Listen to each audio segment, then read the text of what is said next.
When it comes to language, there is absolutely no denying that the Quran is on a whole different level by itself. When it comes to its grammar, its eloquence, and the way it's put together, its meanings, there is no one who studied the Arabic language that will tell you that anything comes close to competing with the Quran. And I'm going to give you an example which will inshallah give you a flavor of the beauty of this eloquence. In Arabic, if you want to point at something, you say the, and obviously in English this would mean this or that. Now the, if you add to it a kaf, so instead of the you say dhalika, there's a slight difference but it means the same thing. The means this but it's close. Dhalika means this but it's far away. Allah uses these words differently in the Quran depending on what verse you look at. For example, Allah subhanahu wa ta'ala, he says, ذَلِكَ الْكِتَابُ لَا رَيْبَ فِيهِ. This is a book where there is no doubts in it whatsoever. Now dhalika, as we've just discussed, means something that's far away. From an Arabic linguistic eloquence perspective, when you call upon something that's far away, you give it grandeur, you make it majestic, you make it something that is big in the eyes of the people, right? So for example, the king, if you say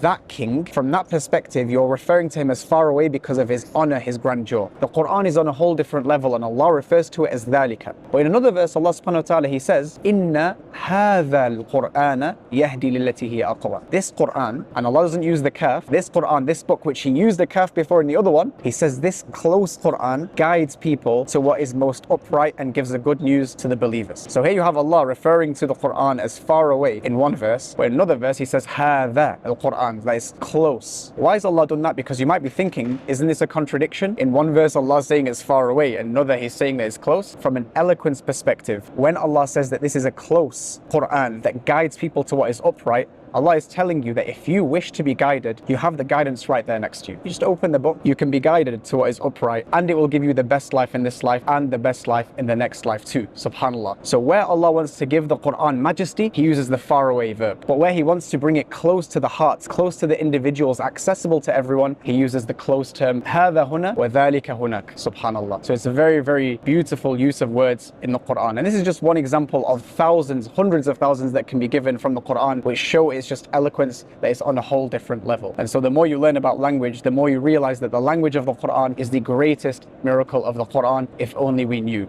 So pick it up, keep learning about it, and the more you learn, the more you're going to be flabbergasted. Assalamu alaikum wa rahmatullahi wa barakatuh.